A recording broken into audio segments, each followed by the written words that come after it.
Assalamualaikum warahmatullahi wabarakatuh. Bismillah, alhamdulillah, wassalatu wassalamu ala rasulillah Sayyidina Muhammad ibn Abdillahi wa ala alihi wa ashabihi wa man tabi'ahu wa wala amma ba'du. Para pemirsa, kalau kita berbicara Nabi Musa alaihissalam, Nabi Musa itu identik dengan tongkat ya, dimana beliau itu mempunyai mukjizat. Tongkatnya kalau dilempar itu menjadi ular, dipukulkan ke lautan, lautan akan membelah menjadi jalan raya. Itu yang kita kenal dengan Nabi Musa alaihissalam. Namun ada sisi yang lain yang bisa kita ambil hikmah dan pelajaran dari Nabi Musa alaihissalam. Pernah satu ketika Nabi Musa itu, para jemaah, ditanya oleh umatnya, yakni Bani Israel, Nabi Musa, apakah ada orang yang lebih alim, yang lebih pintar dari panjenengan, dari sampean? Nabi Musa menjawab, tidak ada, aku yang paling alim saat ini. Kemudian ditegur para jemaah sekalian, karena ternyata memang wa fawqa dzi ilmin alim, di atas orang alim ada orang alim, di atas langit ada langit. Ditegur sama Allah, jangan begitu Nabi Musa. Di sana ada hambaku yang kemudian dikenal dengan Nabi Khidir alaihissalam, yang lebih alim daripada engkau. Maka coba carilah itu namanya Nabi Khidir itu.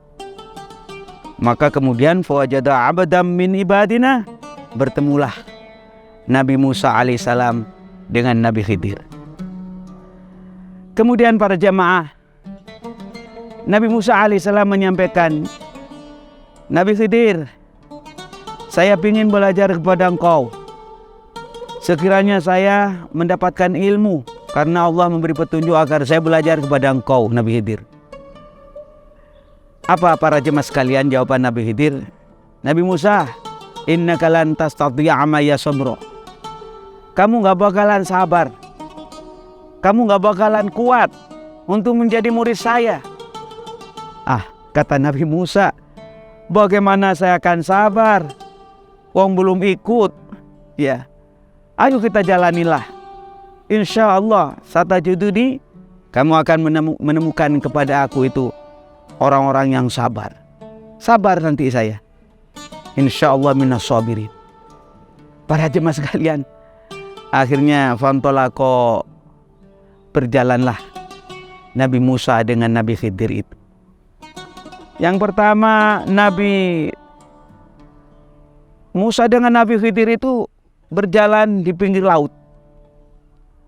Pada waktu itu ada beberapa perahu-perahu yang kemudian tanpa babi bu dirusak oleh Nabi Khidir. Dirusak.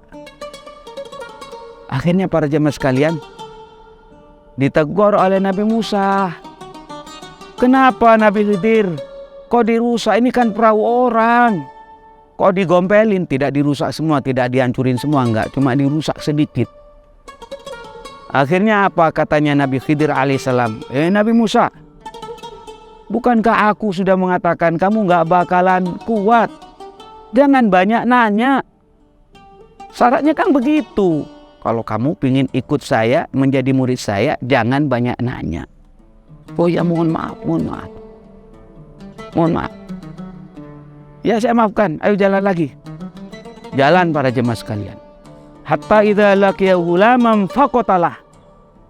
Ketemu dengan anak kecil. Tiba-tiba tanpa babi bu lagi, anak kecil itu dibunuh oleh Nabi Khidir. Lah Nabi Musa protes. Lah, kok dibunuh? Ini kan nggak punya salah. Aku talta nafsan bi ghairi nafs. Kenapa? Ini kan nggak salah anak ini. Diprotes oleh Nabi Musa alaihissalam. Akhirnya para jemaah sekalian, Nabi Khidir menjawab lagi. Kan aku sudah bilang, kamu jangan banyak nanya, kamu nggak bakalan sabar. Itu para jemaah sekalian. Mohon maaf. Saya nggak bakalan nanya lagi. Berjalan lagi. Akhirnya kemudian Nabi Khidir dan Nabi Musa pada saat itu ingin makan. Anggaplah kelaparan saat itu. Kesana ke kemari minta pertolongan, nggak ada yang ngasih tolong, nggak ada yang ngasih makan. Tiba-tiba melihat ada rumah yang hampir roboh. Nabi Khidir alaihissalam kemudian mengajak kepada Nabi Musa, Nabi Musa, ayo kita betulin, kita bangun rumah ini. Nabi Musa komentar lagi, celetuk lagi. Ini kita datang ke sini bangun-bangun rumah, ya cari ongkos barangkali ya. Cari tambahan duit untuk bisa makan. Hanya letuk begini ditegur sama Nabi Khidir. Bukankah aku telah bilang kepada engkau Nabi Musa, lan tastati'a alai sabr, kamu gak bakalan sabar menjadi murid aku. Oh maaf. Wah sudah gak bisa, sudah 3 kali ini. Maaf udah 3 kali gak bisa. Tapi sebelum kita berpisah, aku akan saya ceritakan. Akan saya ceritakan satu persatu. Yang pertama, Nabi Musa, itu perahu di mana aku rusak sebagian itu, sebenarnya saya menyelamatkan para nelayan yang miskin di lingkungan itu. Soalnya kalau saya tidak rusak, di sana itu ada raja yang zalim, yang sekarang dia membutuhkan armada perang berupa perahu-perahu yang bagus-bagus. Sehingga saya sengaja rusak sedikit agar tidak diambil sama raja yang zalim itu. Oh begitu ya. Iya. Nanti justru kalau bagus diambil, kalau dirusak sedikit nggak diambil, selamat. Ya mohon maaf saya nggak tahu. Ya itulah mengapa kamu suruh belajar kepadaku. Yang kedua itu anak kecil itu, yang aku bunuh itu, bukan dibunuh tidak ada sebab, sudah ada ilham.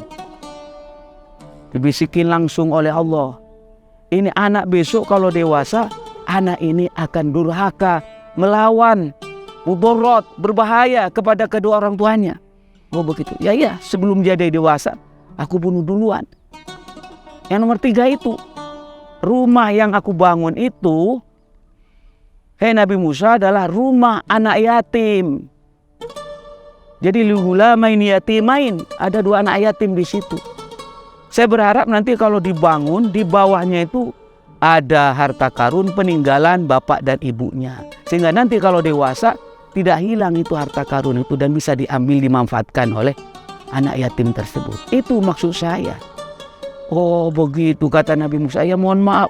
Ya itulah mengapa kemudian engkau disuruh belajar lagi kepada aku. Inilah ilmu yang langsung dikasih tahu oleh Allah. Nah ini para jemaah sekalian, kalau kita berbicara Nabi Musa itu ya identik dengan Nabi yang berorientasi kepada syariat, melihat kepada zahir. Nah, tapi kalau Nabi Khidir alaihissalam memang selain syariat juga beliau itu mendapatkan wahbi atau wahyu langsung dari Allah Subhanahu wa taala, sehingga beliau itu melakukan sesuai dengan aturan dan petunjuk Allah langsung. Lah itu ilmu laduni lah istilahnya, semacam itu. Ilmu yang memang dibisikin langsung oleh Allah Subhanahu wa taala. Jadi kalau Nabi Muhammad alaihissalam itu menyatukan 2 ilmu, antara ilmu zahir dan ilmu batin, itu Rasulullah.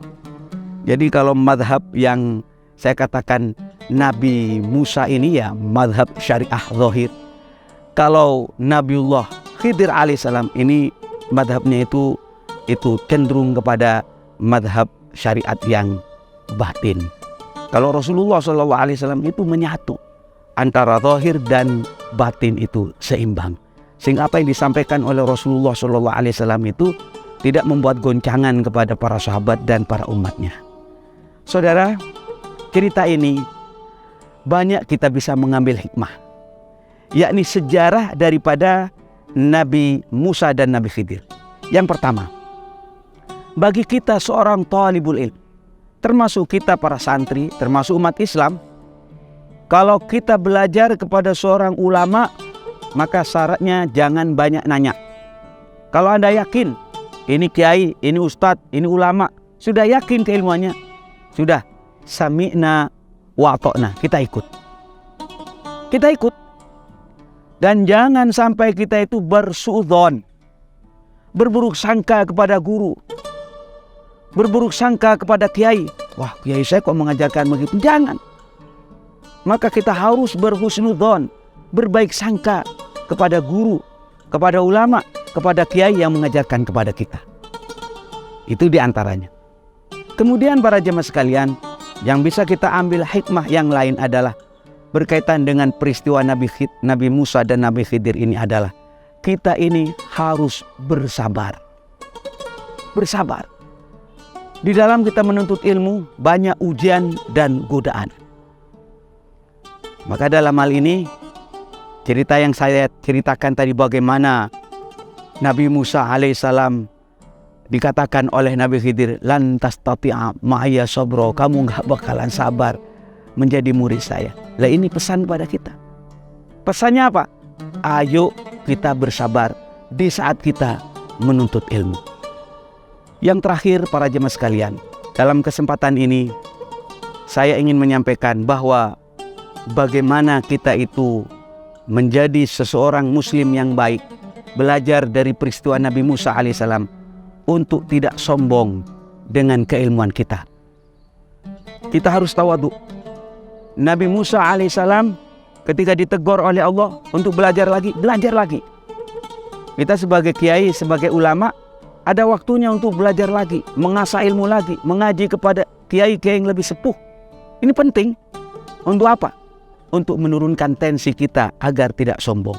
Al-Fakir, saya sendiri, setiap bulan tetap mengaji kepada guru saya. Ngaji Ihya, ngaji Fathul Mu'in, tetap mengaji. Walaupun mungkin di luar saya sudah khutbah, sudah ceramah, saya kasih pengajian di depan santri-santri saya, tapi tetap saya belajar. Ini kenapa? Hikmah yang bisa saya ambil daripada peristiwa Nabi Musa alaihissalam dengan Nabi Khidir. Nabi Musa disuruh belajar lagi kepada Nabi Khidir, walaupun Nabi Musa sudah menjadi seorang rasul. Ini saudara-saudara sekalian. Dan mohon maaf, Anda tidak akan berkurang kehormatannya, tidak akan berkurang keulamaannya, tidak akan berkurang kekiaiannya oleh sebab belajar lagi kepada para kiai, para ulama yang lebih sepuh.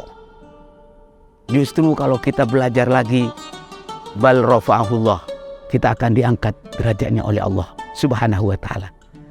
Demikian para jemaah sekalian, kisah daripada Nabi Musa dan Nabi Khidir yang bisa saya sampaikan dalam kesempatan ini, mudah-mudahan bermanfaat. Hadanallahu wa iyyakum ajmain. Assalamualaikum warahmatullahi wabarakatuh.